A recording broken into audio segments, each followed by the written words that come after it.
So let me ask you. So when because you're a networker and you're part of some Yeah. really cool groups. Yeah. And as I sit and think about it, I go, when you're at these meetings, I get the family practice physician that says, I'm a family practice physician.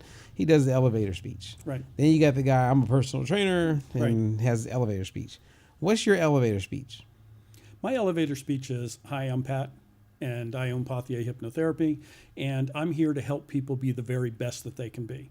We all have roadblocks. We have all got them.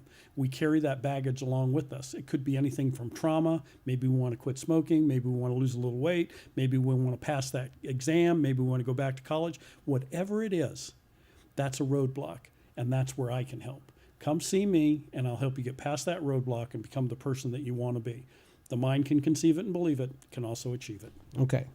So Roger Bannister. You're familiar with Roger Bannister? I am. Okay. So Roger Bannister, for those who are new to Roger Bannister, he was the first man to run a mile in less than 4 minutes. Yep, broke the 4-minute mile. And before that, he had way more naysayers saying, dude, it's just not humanly possible. There's people who thought if you run that fast, you're going to explode. You can just disappear. Right. You could be a black hole to take. I mean, they came up with some crazy stuff. Great but example. somewhere in his own mind, he knew it could be done. He knew it could be done. So he put together the strategy. He put together all these things. He surrounded himself with people who agreed with him. Right. He was the guy running, and they were the ones helping. That's right. Suggest that, dude, this is going to happen. You can do it. That's right. And then he goes out and does it. Right. And then less than a year later, over 30 more people do it. Yeah. Now high school kids are doing it. And now high school kids are doing it. Yeah. Everybody's running sub 4-minute miles. So I bring that up because it makes me think of, is there a way for us as individuals to be our own hypnotists? Yeah, absolutely. There's self-hypnosis that you can do to help you become the very best that you could be. So would that be part of like daily affirmations? Yeah, that type of daily thing? affirmations, understanding. So the first thing you have to do is identify what the roadblock is. And then once you've identified the roadblock, what is the path forward? What's going to make you happy? So design that. And then when you go into a meditative state, I know people that'll actually record it on their iPhones. They'll record that self-hypnosis on their iPhones, and then they'll just get themselves into a state, and they'll listen to that message, for 20 minutes, 30 minutes, 45 minutes. So absolutely, you can do self-hypnosis. There's plenty of YouTube videos up there. There are plenty of podcasts that are available for self-hypnosis. Yeah, but, we like to go to a credible source like yourself. Yeah, thank you. I appreciate that. So let's say, I'm going to give you a situation. Yeah. So let's say that I'm a car salesman. Right. I'm never was an athlete. Right. And it's during the time when Mike Tyson was the #1 heavyweight champion of the world. He's knocking people out in seconds. Yeah. And so I come to you and I say, hey, there's a chance I could fight Mike Tyson, but I don't believe I can win. Give me some hypnosis. Yeah. So the big point there was, I don't think I can win. You said, all right, I'm going to fight him. I don't think I can win. So you would help change that. Yeah. So everybody thought Mike Tyson was invincible. I mean, he was hurting everybody. This guy could be half asleep, use one hand, and he just wouldn't lose. But he got beat. Didn't he get beat by Buster Douglas or something? Buster Douglas, yeah. That's right. Somebody did not believe that he was going to lose. And I think it was Buster Douglas the first time knocked him out. Well, it's so interesting that you bring it, because I know the power of the mind. And that's why I love the work that you do. Yeah, thanks. Because Mike Tyson, when he went up against Buster Douglas, I felt that Buster Douglas was going to win. And this is why. There was a press conference right before they fought, and Buster Douglas started crying. Because his mom died. Oh, okay. And he was going to dedicate this win, to his mom. Right. So I was like, he's on a whole different thing. Right.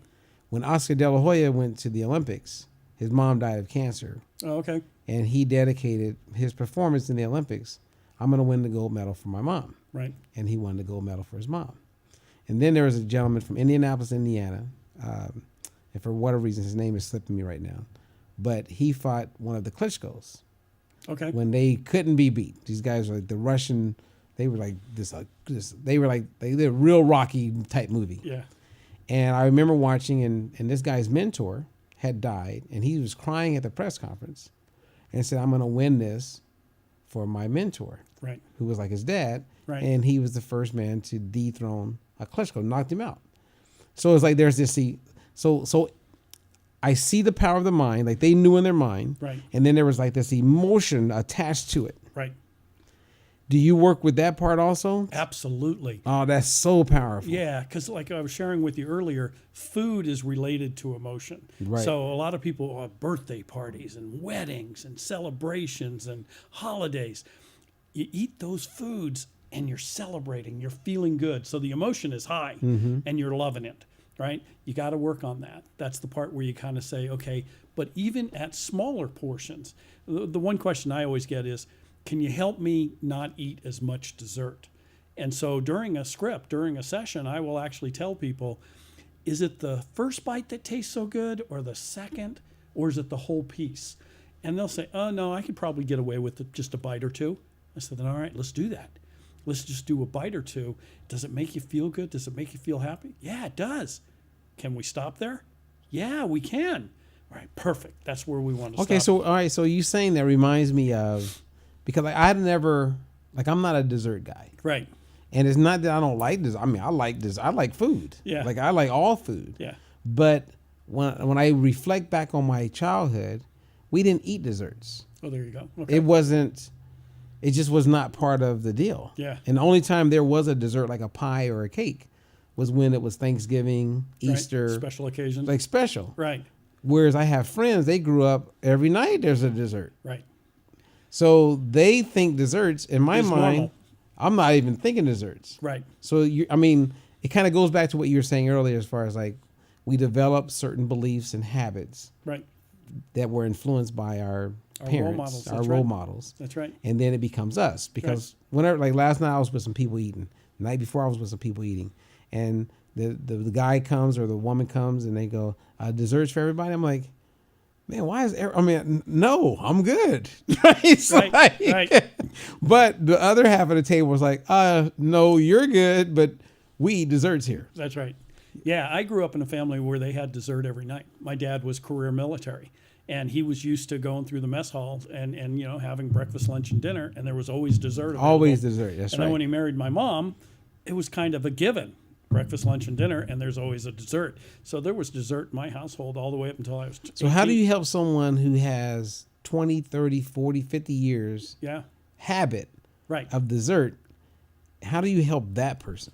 Same as I do with everybody else. Okay. We identify the issue, and then what we do is we go into a hypnosis session, get nice and relaxed, and then put a bunch of positive affirmations in there. And in this case, it might be trying to choose a dessert that doesn't have that high sugar content. Perhaps it's a dessert that's not full of all those calories. Perhaps the dessert is more like a fruit, because that tastes good, right? So it's all done in steps. You can't do everything in one session. You kind of take your time. But you finally get to a point where the client says to you, you know what, I'm not eating desserts anymore. I'm fine. Leave me alone. I'm good. Well, like in the methodology, right? Like when I would have people who eat desserts, and I'm thinking of a few clients right now. Yeah. I would say, okay, so most desserts are going to be a fast carb. So if you know you're going to eat a dessert, why don't you go protein, slow carb for your meal, Right. and then have your fast carb right after your meal as your dessert? Right. That's a good thought. And they're like, I can do that. Yeah. So now they're mindful. You're rewiring the mind. Yes.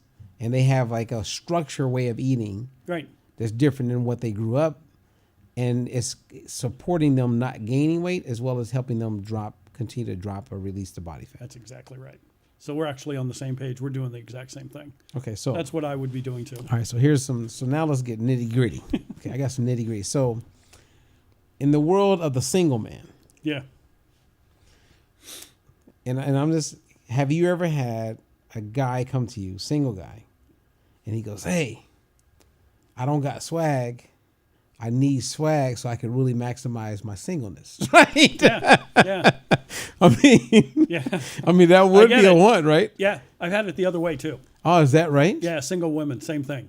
Yeah. I want to be attractive. I want to be able to attract what I need and what I want. Oh, that would be fun. I like to be a fly on the wall. Yeah, yeah. So I've had it both ways.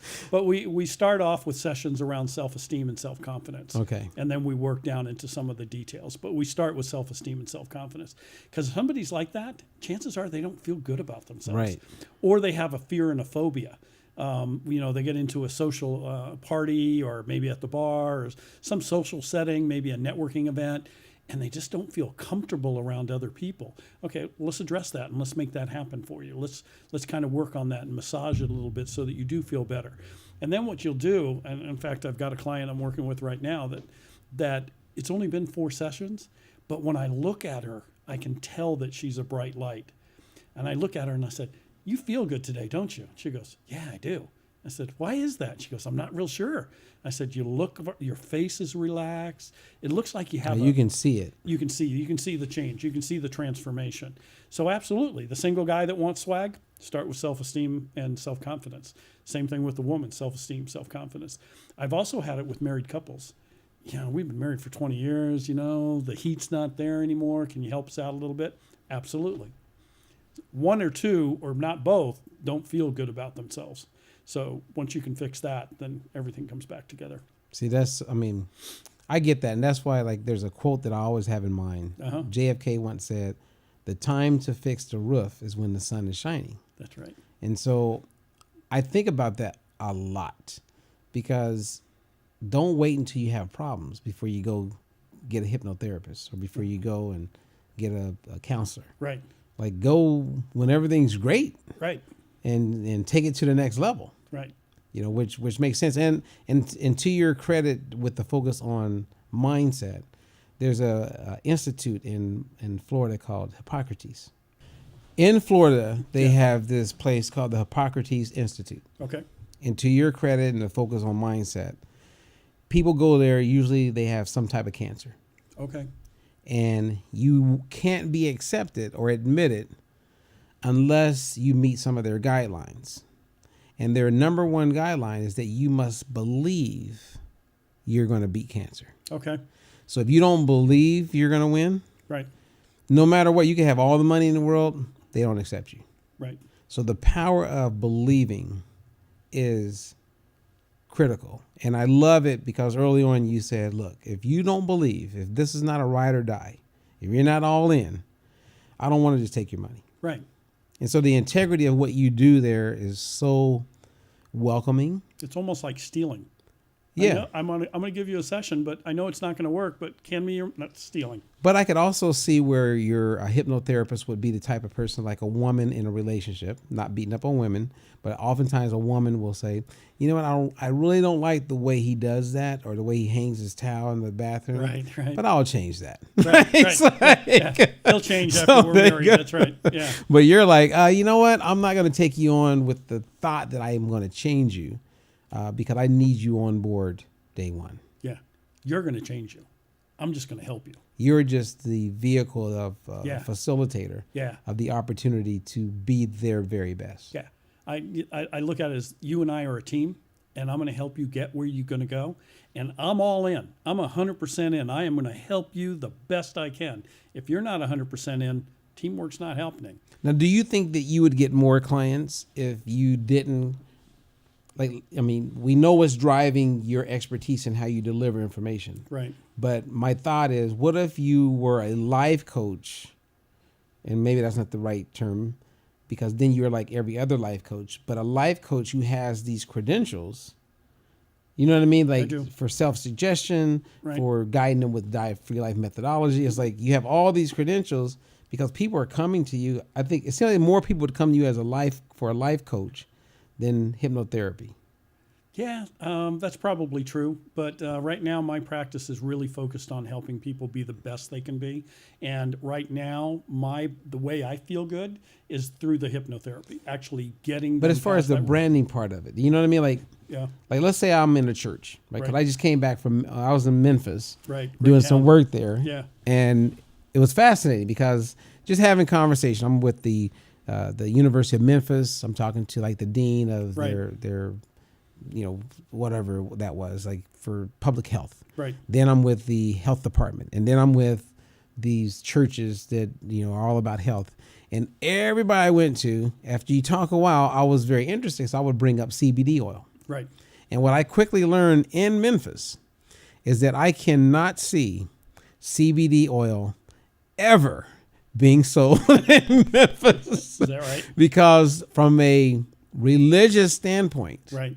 they are never going to give Yeah. cannabis an opportunity. Give it a chance. Right. They're not going to do that. Yeah. And so I can see a lot of those same people thinking, oh, God does not want people playing with your mind. Yeah. A Yeah. hypnotherapist. I get that all the time. But Yeah. you know what I mean? So I do. but a lot of those people, if you say I'm a life coach, then they would come to you even though you're using hypnotherapy techniques. Yeah, I see what you're saying now. And the answer is, yeah, you're probably right. And maybe I need to consider that because, you know, when you say hypnotherapy, people start getting a little weird on you, especially if they've never experienced it. Right. So that's why I always offer a free consultation right up front. And then that way I also drive them to my website and say, you know what, if you really want to experience one, and it's absolutely free, I have a 22-minute audio session up on my website right now. You can download it and listen to it and see what you think. It's a relaxation audio tape. I used it, I developed it, I created it when I was working with combat veterans and helping them through their trauma and their PTSD. And I learned a lot from them. And so I developed this program for them to listen to because a lot of them have not slept in 40 years. You know, coming out of Vietnam, they still have nightmares, sweats, the whole thing. And so they haven't had a good night's sleep. And so after about 10 or 15 sessions, we got to a point where they'd listen to this audio and they actually came to me and said, you need to change it. And I said, really, what's the matter? And they said, do you remember at the end, because you get us nice and relaxed, then you do the positive affirmations and then you wake us up? Well, we're listening to that when we're going to bed at night. So don't do okay, on the count of 5, you're going to be wide awake, feeling good, and Right. refreshed. 1, 2, 3, 4, 5. Don't do that. Let us go to sleep. So I did change it. So it's on there. Nice. Yeah. So I changed it. It's on there. I recommend people listen to it just before they go to bed. But yeah, everybody feels weird about hypnotherapy because they automatically think about the entertainment. Right. Especially if they've never experienced it. Oh, this guy's going to say the color red, and I'm going to start barking like a dog in the middle of a party, making a fool out of myself, or I'm going to cluck like a chicken. So you're right. It is something to consider. Hypnotherapy is not one of those. Well, I mean, it's therapies. like if you think about, let's say Tony Robbins is a hypnotherapist, Right. And he may be, I don't know, He uses hypnotherapy in his practice, right? But he doesn't say it. right. Right. So you go in, and he knows that you want to get from A to Z. Right. So I'm going to use some hypnotherapy to get you there. Right. And people are there, so now they're going to be a little bit more receptive. Whereas from a distance, if I heard you do a elevator speech at a chamber meeting, Right. some people I can see going, oh man, that's exactly what I'm looking for. He seems like a nice guy. I want hypnotherapy. Like they know they want it. Right. They're educated. They get it. Right. And then you have those people going, I like what he said because you said I'm here to help. I help people live their best life. Right. Well, I want to do that. And then you go, and you give them their card and it says hypnotherapist. Oh, yeah, I don't think my pastor would be okay with that. Yeah, you're absolutely right. I mean, Tony Robbins is a great example because you hear him when you go to one of his camps or one of his retreats.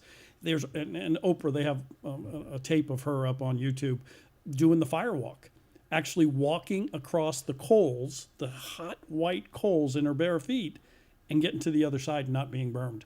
It's all about the mindset. And so he does a great job of that. He gets you in the right place to do that hot coal walk. You ever see his that documentary he has on Netflix? I have not. I strongly recommend it. Okay. So when Tony Robbins first came out years ago, I was a little kid watching infomercials. Yeah. And I always liked Tony Robbins. So I Yeah. bought his programs.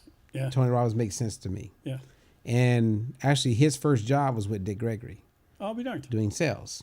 So, but then I got to a place where I didn't really like Tony Robbins. Like I was not engaged with him. Right. I heard him, but he was a motivational guy. Yeah. And then this documentary comes out on Netflix. And it's kind of like an overview of what goes on in his camps. And so I watched it. I've probably watched that 20 times. Is that right? Yeah. Because you see his gift. He does have one. He has a gift. And he resolves some things in a really cool way. He does. Now, that being said, and I know we're interviewing you, I just want to share this with you. I meet this guy named Jay Shetty. Okay. So Jay Shetty is very, very popular. Right? I went on in our Facebook group and I said, hey, you guys, I'm going to meet Jay Shetty. Is there any questions you want me to ask? If you guys know who that is. Almost every woman in there knew who Jay Shetty was. Okay. So he's a storyteller. He was a monk. And at a very young age, as a monk, after 2-3 years, he leaves and he decides that I want to take the wisdom, instead of staying in a monastery, I want to spread it and share it with the world. Perfect. So he's from the UK, and he's a married dude. So I meet him, and so somehow Tony Robbins. I brought Tony Robbins. And I said, Jay, you have over 20 million likes on Facebook. You're now making appearances on Ellen and all kind of shows. You started all this with social media. You're helping other people, and you're showing them how to reach more people. How are you doing that? Right. And so I was with someone who wrote him a very large check that day, and he was teaching them how to do what he does. Okay. And he won't work with anyone unless their message is connected with his. In alignment with Yeah, what so he's he thinking. wasn't Yeah. selling out at all. He Right. seems to be the real deal. Right. But I asked him a question. I said, Jay, how is it that the millennials they love you? They're running towards you. Right. But people like Tony Robbins, they're not. They don't even know who he is. And some of them know him from Shallow Hal and this big guy. Yeah. He says, well, I think it's really down to one thing. I said, what's that? He says, I speak on the same level as the millennials. And if you ever look at Tony Robbins, he says he's always on the stage, and it's almost like that school teacher or that preacher from the pulpit. Right. Is pointing down and looking down at me, and millennials don't do well with that. No. They need you like eye to eye. Right. I need to know that you hurt and feel just like me. Yeah.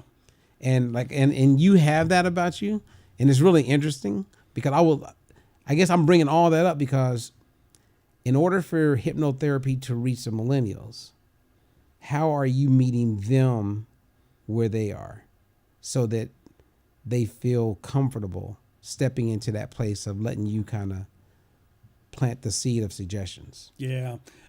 With any client, including millennials, because I have quite a few of those as well as clients. The message, of course, is through social media, which they all relate to. So once or the networking meetings or whatever. But when I meet with somebody for the first time, I want them to feel comfortable. So I listen to their story and I actually relate to it because we all have life experiences. And if you listen long enough, you'll be able to relate to them. So, for example, somebody having a problem in their relationship, well, I can relate with them because I had this problem with my first relationship, so I get it. So we're talking the same language.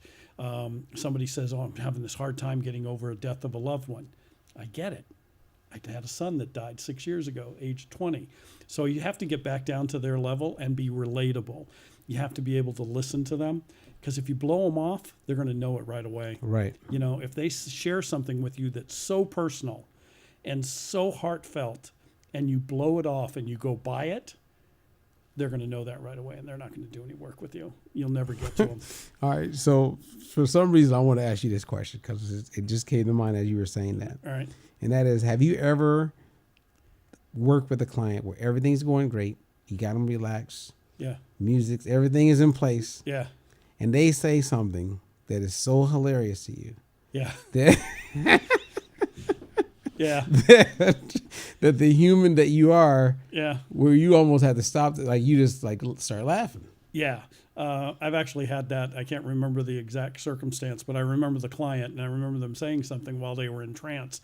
And I had the mute button on my microphone because I use a lavalier so that when I talk through their headset, and I remember I had to put it on mute for a second just so I could get those people out. Just like, oh, geez. No, see, that right there shows that how human and cool you are, because I bet there's some therapists, hypnotherapists, they would go, oh no, because they are so caught up in their own shit. Yeah. You know what I mean? It's they believe their own press. Yeah, they're like narcissistic hypnotherapists. Yeah. And I've met a good amount of them. I bet you have. I bet you have. They believe their shit. Yeah. And it's like they truly are. Like I do a seminar. I have one seminar that I do is titled Dumbass. Okay. And so what I do is I define what a dumbass is. Yeah. And basically a dumbass is someone who gets introduced to something different than what they knew, and they still don't change. Right. And they're a dumbass. Yeah. Right. So Yeah. there's a lot of dumbasses out there because of ego and their narcissistic thinking. Right. That they're not even open to anything other than what they already believe in. That's right. Yeah. And we see that every day, right? Especially when it comes to weight management. Right. That whole program. We're showing you a better way to eat. not changing the way you eat. We're meeting you where you are, right? So you like that kind of food. You like cheeseburgers. Okay. If you're going to eat the cheeseburger, don't eat the fries. Fast carb. Right. Or have one of them as a protein. Have that as a protein burger, have the fries. And they still don't get it. Yeah, I see it all the time. Well, it's I was sharing with this lady earlier today, actually. Yeah. I shared with her that when we were putting together the Diet for Life methodology for the state of Missouri, we did 2 tests, and I believe you've heard this, where we took 60 first graders, and we created a curriculum where we presented Diet for Life, how to make fat-burning meals, to them in 45 minutes. So you had 45 minutes to teach first graders. And then it was followed up with a quiz to see if they actually learned what was taught. Right. 100% of those kids got 100%. Right. So then it was a pass-fail. Right. So all 60 kids killed it. Right. Then we did the same thing with adults, and most of them were teachers. Yeah, not going to get it. It was like 50%. Yeah. They couldn't get it. Right. And it was I was so happy we finally did that. Right. And it was mind-blowing, but I also understood how we have so much crap and baggage that we put in our head as adults. Right. And we allow our past experiences to dictate how we're supposed to be. Right. That we have a tough time seeing the forest through the trees. Yeah. It goes back to that thing at the very beginning where I said the up until about 10, 11, 12, they're role modeling their mom and dad, brother and sister, teacher, coach, and pastor. And so you got those first graders in that time period where they're still open to that kind of stuff.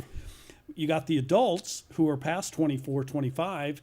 They've kind of gone through that rebellious period where the filter is being created, and they've identified, this is who I am. This is who I am. I'm a smoker, I drink, I eat fast food, whatever. And so when you talk to them and try to get them to see something, their behavior is not being able to be changed. The first grader, you can change them.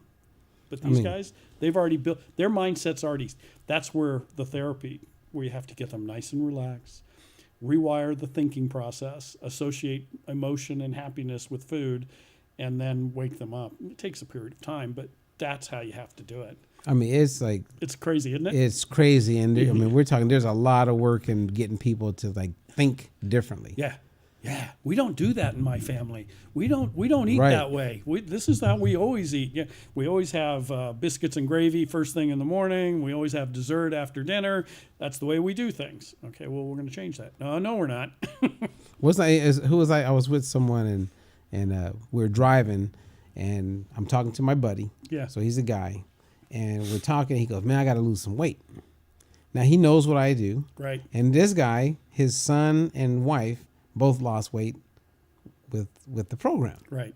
So he's seen it work. He knows better. He knows better.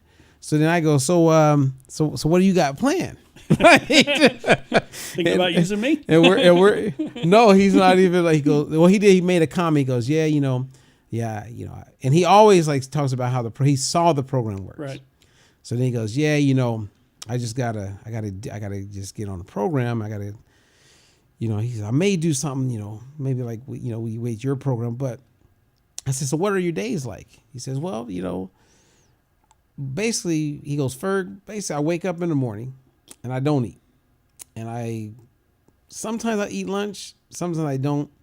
But most of the time, I'm probably eating one meal a day, maybe lunch and maybe dinner. That's what I'm doing right now. So then I said, so are you familiar with how sumo wrestlers eat? Right. So I tell him the story how they only eat 1 or 2 meals a day. And everything that he was doing, the sumo wrestler does to gain weight. And he was like, yeah. So by the time we were done, nothing changed. He wasn't open to doing anything other than accepting that when it's time for him to lose the weight, he must give up everything. Yeah. So we're going back to that dumbass comment. and he's actually the guy who inspired me to tell people that they're a dumbass. Yeah.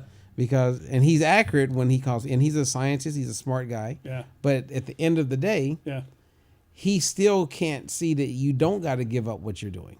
Right. All you got to do is learn a little bit.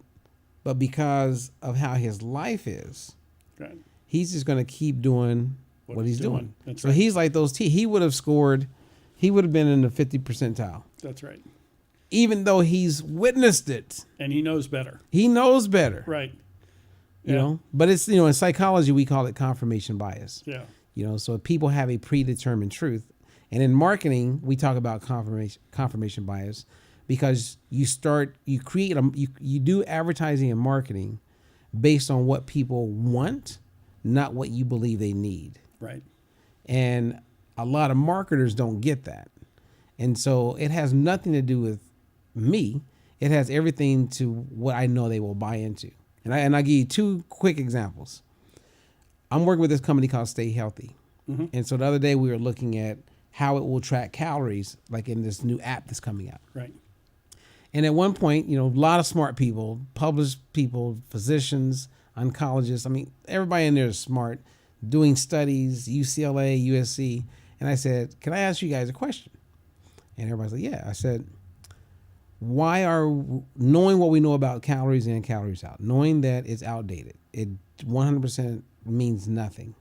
Why are we putting so much energy and time into making sure the calorie component inside of the app is working? And then the CEO looks at me and says, that's true, Robert, but we must sell to what people want, not what we know they need. So he reminded me, Right. you know what I mean, of I do. of what I know. And I was like, you're right, because they're not going to buy something unless it has enough of the stuff that they already think is real. Yeah. Yeah. It's like comparing the body mass index to the body fat index. Ah. People know about body mass and they feel comfortable with it, right? Okay, so I'm getting in that range where my doctor is happy with me. Yeah, but how much fat do you have? Okay, let me learn about that. Yeah, But we'll they get feel to comfortable with that. That's my BMI. I'm dropping fat. Yeah. You know, it's like, I mean, years ago I met this guy named Colbert Bailey. Colbert Bailey, if you look him up, he wrote a series of books called Fit or Fat. Smart guy. Mm-hmm. I know he has a master's, I think, in kinesiology. And at one point, he got to a place where he had an infomercial. And it was the same time he had an infomercial, Dr. Atkins had an infomercial. Okay. And I remember flipping through the channels, and I'm intrigued with Colbert's work. He was a pioneer. He was all about focus on body fat, don't lose muscle. He was all about that and did a great job at it. So you're watching him saying that you can lose maybe a pound. If you lose a pound this month, you're doing pretty good if it's a pound of fat. And then you flip the channel and you got a guy going, look, eat the bacon, eat the eggs. You're going to probably drop 30 pounds. So I'm going, am I going to listen to Colbert and lose 1 pound? Or am I going to listen to this guy that helped me to lose 30, right? Then one of my cousins says, you know, let me just do the Atkins. I know it's unhealthy. Those are his words. But let me lose the weight first and then I'll worry about getting healthy. Oh. What? And there's a lot of people who are thinking that way. They go, you know, let me just do this now. Then I'll get to the healthy stuff later. But I got to get this weight off because it's all about, I need it now. Right. Instant gratification. Yeah. We're all about that. And that's how it rolls. That's right. So then you just kind of roll with it. That's right. It's all about patience. Patience is a virtue, people. I just want to say, you know, thank you. And I want, so people can actually work with you. Absolutely. From a distance or Yes. locally in Ventura County, California. That's correct. Okay. So hopefully people will reach out to you. And I would love to have you back for ongoing powwows. Oh, that'd be awesome. You know. Especially as I continue with the program. I mean, you're rocking it. Yeah. I mean, and you're doing a great job. And I just want to contribute however I can to Thanks. what you're doing to get the word out so more people are aware of what you do. Okay. Because there's hypnotherapists, but same as there's nutritionists, but we're not all created equal. We're not. We don't have the same mindset. We don't have the same education. Not everybody has this program. Right.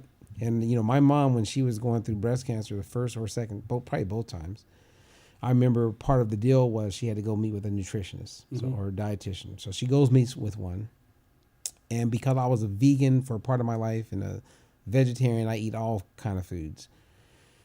I ate soy, so my mom ate soy. So one dietitian tells her, don't eat soy. And then the other one says, eat soy.